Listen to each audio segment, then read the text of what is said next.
Good morning friends, आप देख रहे हैं वाजिला। मैं आपका प्यारा मित्र श्री के यादव आज सबके लिए लेकर आया हूँ कला और संस्कृति की इम्पोर्टेंट क्वेश्चंस जो आपके पीसीएस जे के एग्ज़ाम में बहुत ही हेल्पफुल साबित होगी और कहीं ना कहीं आपको यह अन्य एग्ज़ाम में भी बहुत हेल्पफुल साबित होगी। तो चलिए बिना समय गवाए शुरू करते हैं कला और संस्कृति।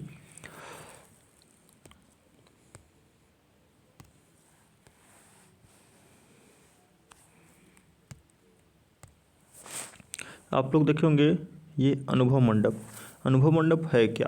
अनुभव मंडप की आधारशिला रखी गई कर्नाटक के मुख्यमंत्री के द्वारा। किसके द्वारा? कर्नाटक के मुख्यमंत्री के द्वारा। कहाँ रखा गया था?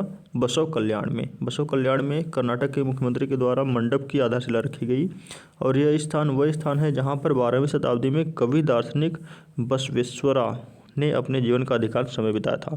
मतलब यह किस लिए रखा गया? क्योंकि यहाँ कवि दार्शनिक जो थे आपके बसवेश्वरा, उन्होंने अपना जीवन यापन यहाँ अधिक समय किया था, इसलिए वहाँ पर क्या खोला गया? न्यू अनुभव मंडप की स्थापना की गई। कहाँ पर? कल्याण में। तो आप लोग ध्यान रखिएगा, न्यू अनुभव मंडप कहाँ पर बनाया गया है? तो कर्नाटक में। और किस लिए बनाया गया है? जो आपके दार्शनिक थे बसवेश्वरा के समय में, बसवेश्वरा के कारण। ये है क्या? जरा इसे समझ लीजिए, प्रमुख बिंदु देख लीजिए। जो यह न्यू मंडप है आपका, जो आपका ये न्यू मंडप है, यह लगभग 7.5 एकड़ भूमि में फैला हुआ है और यह 6 मंजिल की संरचना बनेगी। मतलब ये जो मंडप बन रही है वो कितने की होगी? 6 मंजिल की संरचना बनेगी। मतलब बसवेश्वरा दर्शन का जो मंदिर है वो कितना होगा? 6 बिल्डिंग का होगा।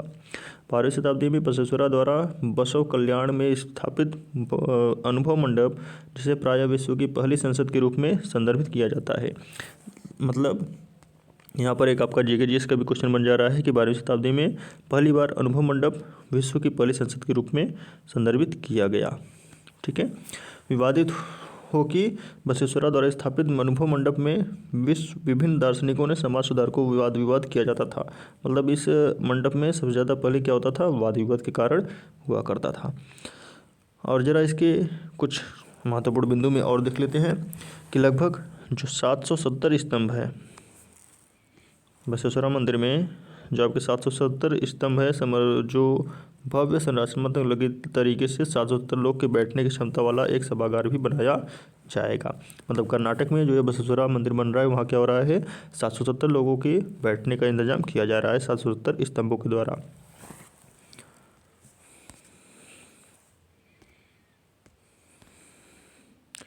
ऐसा माना जाता है कि 770 शरणों अर्थात उनके जो अनुयायी थे 12वीं शताब्दी में वचन सुधारवादी आंदोलन का नेतृत्व किया था और इसके शीर्षक में एक विशाल शिवलिंग की स्थापना भी की जाएगी। मतलब जो आपका मंदिर बन रहा है उसमें क्या होगा? एक विशाल शिवलिंग की स्थापना किया जाएगा। और ज़रा एक चीज़ और समझिए, इतना ही नहीं, आधुनिक परियोजना में रोबोट प्रणाली, ओपन एयर थिएटर और आधुनिक जल संरक्षण की प्रणाली, पुस्तकालय अनुसंधान, प्रार्थना हॉल में योग केंद्र आदि की परिकल्पना भी की जाएगी। अब जरा सा बसवेश्वरा के बारे में आप यहाँ से देख सकते हैं कि बसवेश्वरा का जीवन काल 1334 से 1168 तक था, जो भारत के एक दार्शनिक थे और सुधार के नेतृत्वकर्ता भी थे। इन्होंने जातिविहीन समाज बनाने का प्रयास किया और धर्म विभेद के विरुद्ध संघर्ष किए।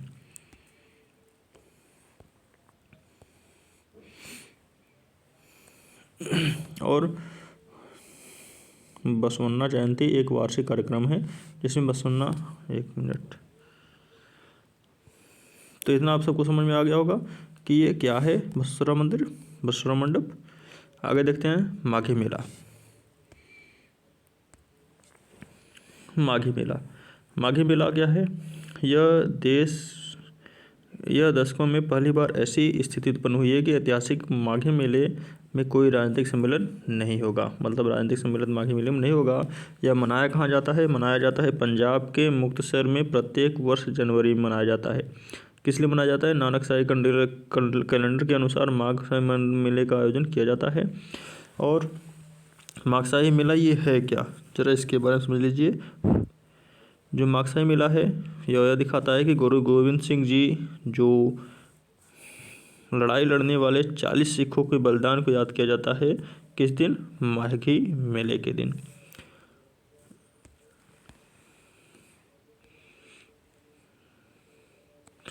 इसका महत्व जरा देखिए। माघी मेले का जो महत्व है वो यह है कि मुगल सेना जो 40 मुक्ते के बीच लड़ाई हुई थी, मुगल सेना और 40 मुक्ते के बीच लड़ाई हुई थी 29 दिसंबर 1705 को, जिसमें खदराने की ढाबा के निकट हुई थी। और इस लड़ाई में शहीद हुए 40 सैनिक जो 40 मुक्ते थे, उनकी याद में यह अंतिम संस्कार में यह माघी मेले का आयोजन किया जाता है। तो आप सबको माघी मेला समझ में आया कि माघी मेला क्या है या वह क्यों मनाया जाता है। अगला है यक्षगान। ये यक्षगान क्या है? तो यक्षगान साधु कोठरी नामक यक्षगान कलाकार का मंच प्रदर्शन करने के दौरान इनका निधन हो गया था। मतलब ये एक ऐसे साधु थे जो कोठरी नामक यक्षगान कर रहे थे और उसी बीच उनका मंच पर मृत्यु हो गया था। यक्षगान है क्या? यक्षगान कर्नाटक में तटीय क्षेत्रों में किए जाने वाला एक प्रसिद्ध लोक नृत्य है। ठीक है, क्या है? लोक नृत्य है। कर्नाटक में यह परंपरा लगभग 800 वर्ष पुरानी है। मतलब यह 800 वर्ष पुराने समय से चली आ रही है। यक्षगान का शाब्दिक अर्थ यक्ष के गीत हैं। मतलब यह किस लिए मनाया जाता है? यक्ष के गीत के कारण। और कहाँ से मनाया जाता है? कर्नाटक में। इस संगीत में अपनी एक अलग शैली है जो भारतीय संस्कृत, कर्नाटक संगीत और हिंदुस्तानी संगीत से अलग होती है। मतलब यह सिर्फ इतनी ही नहीं बल्कि यह कर्नाटक संगीत और अन्य प्रकार के संगीतों को अलग भी करती है।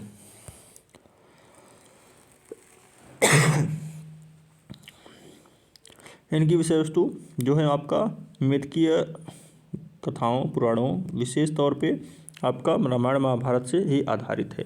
मतलब जो आपका यक्षगान है किससे संबंधित है? रामायण और महाभारत से संबंधित है। इसमें अलग अलग प्रकार के संगीत, नृत्य, भाषण, वेशभूषा एक समृद्ध कलात्मक के रूप में मिश्रित होता है। और यह कहाँ कहाँ मनाई जाती है? यक्षगान समांतर शैली है जिसकी प्रस्तुत आंध्र प्रदेश, केरल, तमिलनाडु और महाराष्ट्र में की जाती है। ठीक है,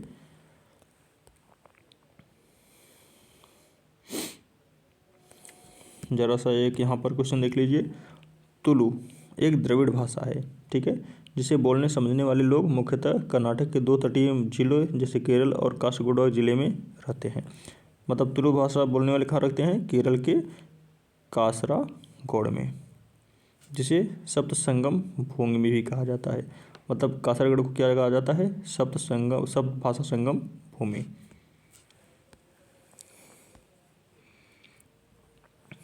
आगे बात कर लेते हैं जगन्नाथ मंदिर। आप लोग जगन्नाथ मंदिर के बारे में जानते होंगे। It's important, it's too much important. Jagannath मंदिर, जगन्नाथ मंदिर क्या है? 21 जनवरी को पुरी के मंदिर में प्रवेश के लिए भक्तों की अपनी कोविड-19 से नकारात्मक रिपोर्ट दिखने में आवश्यकता नहीं होगी। सॉरी, ये कुछ इंपॉर्टेंस नहीं है आप लोगों के लिए। जरा प्रमुख बिंदु देख लीजिए। माना जाता है कि इस मंदिर का निर्माण 12वीं सदी में पूर्व गंग वंश के, ये कई बार क्वेश्चन पूछा गया है कि जगन्नाथ मंदिर का निर्माण किसने किया था? तो गंग वंश था। ठीक है, गंग वंश के एक राजा जिनका नाम क्या था? अंतवर्मन चोड़ गंगदेव द्वारा किया गया था। मतलब जगन्नाथ जो मंदिर है वहाँ का निर्माण किसके द्वारा किया गया था? अंतवर्मन चोड़गंग देव के द्वारा। इतना अजीब अजीब नाम है इन लोगों का, लिखने में भी बहुत अजीब लग रहा है। जरा अगला देखिए। जगन्नाथपुरी मंदिर का यामिनी तीर्थ भी कहा जाता है। मतलब जगन्नाथ जो मंदिर है उसका दूसरा नाम क्या है? यामिनिका तीर्थ। ऐसा इसलिए कहा जाता है क्योंकि लोगों को मान्यता है, हिंदुओं की मान्यता है कि जो पुरी में भगवान जगन्नाथ की उपस्थिति है, इनके कारण मृत्यु के देवता जो यम है वह शक्ति समाप्त हो जाती है। मतलब जैसे ही आप जगन्नाथपुरी में आएंगे वहाँ क्या हो जाएगी? मृत्यु के देवता की शक्ति समाप्त हो जाती है, इसलिए इसे यमनिका तीर्थ भी कहा जाता है।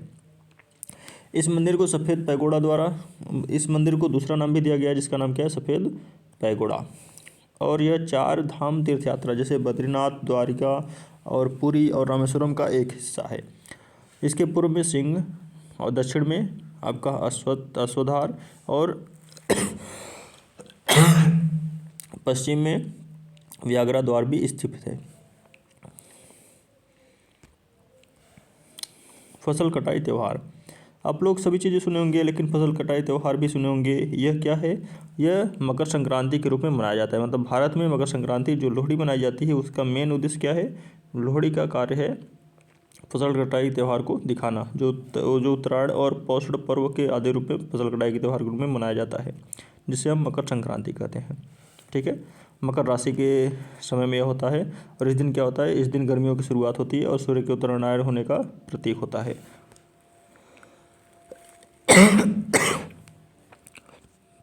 ये उत्तरायण है क्या, जरा इसके बारे में समझ लीजिए। उत्तरायण के आधिकारिक उत्सव के एक हिस्से के रूप में गुजरात सरकार द्वारा 1989 में अंतर्गत पतंग महोत्सव का आयोजित किया गया था। मतलब यह पहले क्या माना जाता था, उत्तरायण आधिकारिक उत्सव, लेकिन 1989 से इसे क्या कर दिया गया, पतंग महोत्सव के रूप में मनाया जाने लगा। और इस कार्ड बस इसके अलग अलग नाम अलग अलग ज़िले में हैं। जैसे कि बात कर लें लोहड़ी या पोंगल। लोहड़ी मुख्य रूप से सिखों और हिंदुओं द्वारा मनाया जाता है। ठीक है, लोहड़ी क्या है बेटा, सिखों या हिंदुओं द्वारा मनाया जाता है। यह शीतकालीन ऋतु के समाप्त होने के प्रतीक रूप में मनाया जाता है। मतलब वही है, सब चीज़ वही है, बस नाम अलग अलग हो गया है। जैसे कि यहीं पोंगल देख लीजिए, पोंगल जो है वो थाई पोंगल के रूप में मनाया जाता है। यह थाई पोंगल की भाषा में जाना जाता है। यह 4 दिवसीय महोत्सव होता है कैलेंडर के अनुसार। और इसका शाब्दिक नाम क्या है, उफान।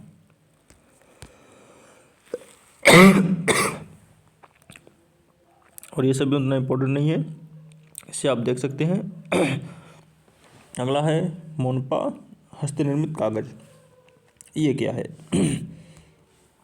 मोनपा हस्तनिर्मित कागज हाल ही में खादी और ग्रामोद्योग KVIC द्वारा अरुणाचल प्रदेश में मोनपा हस्तनिर्मित कागज का एक पुनरुद्धार किया गया। मतलब अरुणाचल सरकार के द्वारा पहली बार यह मोनपा हस्तनिर्मित कागज का प्रारंभ किया गया।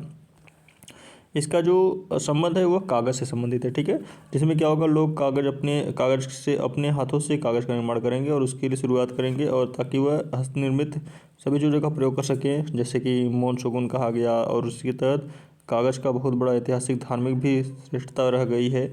इस कारणवश सभी लोग कागज़ के बारे में आगे सीखें और जानें कि किस तरीके से 1994 हस्तनिर्मित कागज़ उद्योग द्वारा पुनरुद्धार किया गया, और उसके बाद आगे चल करके इसे हमेशा वोट फॉर लोकल के तहत चलाया गया। अगला है जल्लीकट्टू। ये जल्लीकट्टू है क्या? जल्लीकट्टू वास्तव में तमिलनाडु जो है ना, वहाँ के चुनाव होने वाले ऐसे पोंगल और जल्लीकट्टू जैसे त्यौहार मनाए जाते हैं। इसमें जल्लीकट्टू जो है वह 2000 वर्ष पुरानी एक बैलों की प्रतिस्पर्धा है। कई बार जल्लीकट्टू से पूछा गया कि ये जल्लीकट्टू है क्या, तो जल्लीकट्टू क्या है, बैलों की प्रतिस्पर्धा है। इसमें एक कार्यक्रम होता है जिसमें मालिकों के जो बैल होते हैं वह लोगों के साथ युद्ध होता है, और जो उसे कंट्रोल कर लेता है उसे पुरस्कृत किया जाता है, वही है जल्लीकट्टू।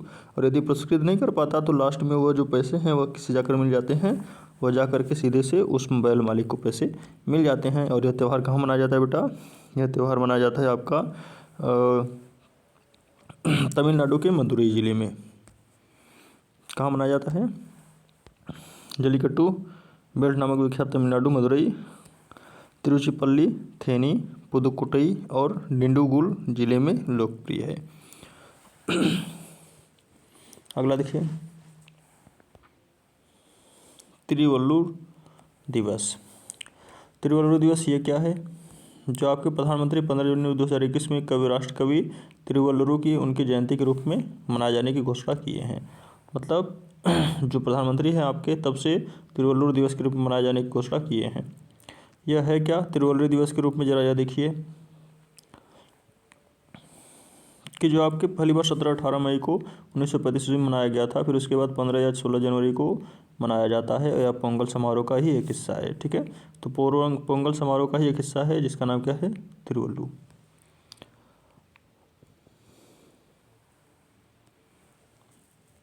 आज का लास्ट वीडियो इतना ही। मैं आपका प्यारे मित्र सेके यादव, आप देख रहे थे YG लॉ।